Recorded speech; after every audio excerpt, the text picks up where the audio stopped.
Welcome back, my rubber hearts. Today, we are exploring the exciting world of biorubber, focusing on alternative sources like Guayule and the Russian dandelion. These plants are emerging as promising commercial alternatives to the traditional Hevea Brasiliensis, or the rubber tree. For over a century, the rubber industry has relied heavily on Hevea Brasiliensis, primarily cultivated in Southeast Asia. However, challenges such as disease susceptibility, environmental concerns, and supply chain vulnerabilities have prompted researchers and companies to seek alternative sources of natural rubber. One such alternative is Guayule, or Parthenium argentatum, a shrub native to the Chihuahuan Desert in the southwestern United States and northern Mexico. Guayule produces natural rubber in its stems and roots, offering a hypoallergenic alternative to Hevea rubber.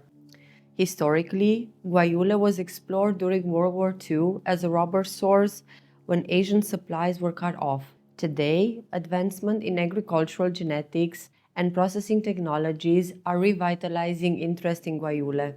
Companies like Bridgestone have invested in Guayule research, successfully producing tires entirely from Guayule rubber. The plant's adaptability to arid climates and its potential for mechanized harvesting make it a viable commercial alternative. Another promising source is the Russian dandelion, or Taraxacum coxagiz, native to Kazakhstan.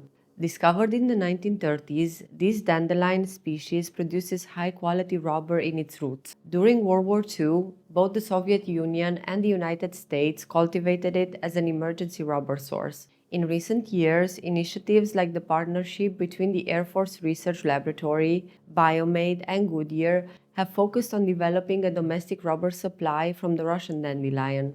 The plant's rapid growth cycle and ability to thrive in temperate climates make it a very attractive alternative. The commercial viability of these alternative rubber sources hinges on several factors. Yield improvement is crucial. For instance, wild Guayule produces between 3 to 7% rubber by mass, which needs enhancement for economic feasibility. Advancements in genetic research and agricultural practices are addressing these challenges, aiming to increase rubber content and optimize cultivation methods. Integrating these alternative sources into the existing rubber industry also involves developing efficient processing techniques and establishing supply chains. Collaborations between research institutions, government agencies, and private companies are pivotal in overcoming these hurdles. For example, scientists at Ohio State University are advancing methods to extract latex from these plants, contributing to the scalability of production. So, while Hevea Brasiliensis has been the cornerstone of natural rubber production,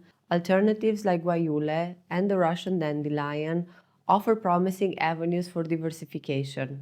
Ongoing research and development are bringing these biorubber sources closer to commercial reality, potentially transforming the future landscape of the rubber industry. Thanks for turning into my rubber heart. If you found this episode insightful, don't forget to like, subscribe, and hit the bell icon so you never miss an update.